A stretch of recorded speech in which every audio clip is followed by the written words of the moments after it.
let's chat Halinska a little bit more, Chris, because we're talking about she's going to become hopefully a regular fixture on the tour, and On the hopefully we'll be podcast, talking yes. on a bit more about her on the podcast. But My new podcast, oh yes. yeah, Halinska Weekly. Will she even be at Wimbledon? Like, because they have already taken the direct entry for Wimbledon, like from rankings prior to Roland Garros. So at the moment, she doesn't make the direct entry list. So she would rely on a wild card.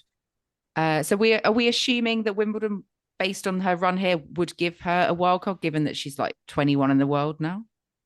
I mean, that's a very big question. I think that's one that a lot of people are now aware of. I think people thought, obviously, if you're ranked high enough to be, seeded, you would get into Wimbledon. But people don't necessarily know that the cutoff for the entry list is before the French Open. And then anyone who is kind of outside of the top 100, 104, it tends to be after withdrawals or, injured players who can't be there or special rankings or protected rankings, they then have to play qualifying. So that actually does mean, as of now, she will be playing qualifying if Maya wants to play Wimbledon. So what's interesting is that last year we did have the Lois Brasson story. She made the semi-finals. The same calls were made for her to play Wimbledon with a wild card, but she actually had to play qualifying.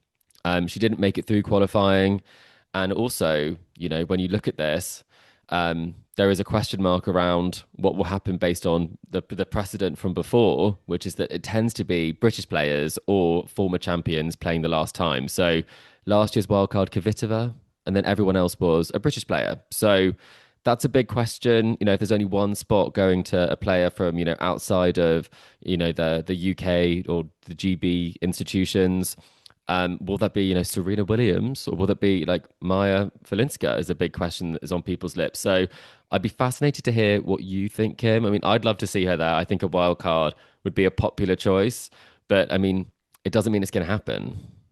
Yeah, I think it'll be a really novel one because, like you said, if she does get a wild card, she'll She have would to be be seeded. seeded. Yeah, Yeah, she would which is be. it's kind of strange That's never situation, happened but before, by the way.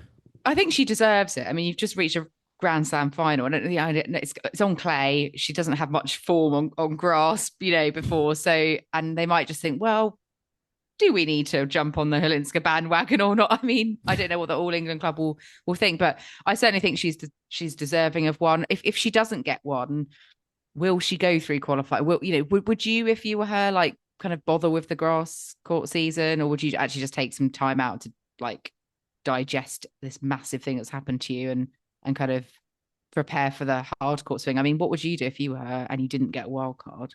I think a lot of players make the mistake of coming back and playing too soon after a big breakout run. If I was Emma Raducanu, I would have ended my season after the US Open win rather than play more that year. I don't think it necessarily helped her. I think Brasson, it didn't help either, going out early and qualifying. I think there's a lot of attention that isn't necessarily positive that comes from your next result.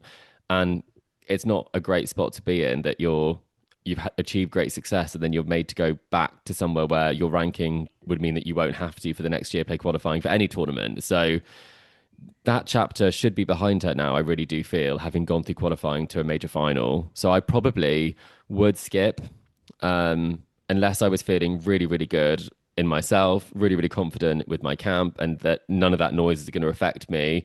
But I mean, I think there will be more opportunities for her to do something big. She is still young, and that maybe the attention around this one might not be the best place for it. But I mean, it is Wimbledon. If you fancy playing, I mean, why not? I think um, I would back her to do it and to qualify again. And who's to say she couldn't go on a bit more of a run? But I think she deserves a spot. I think she deserves a wild card, and I think you want all the best players in the world to be at Wimbledon, and she is a seed or should be a seed.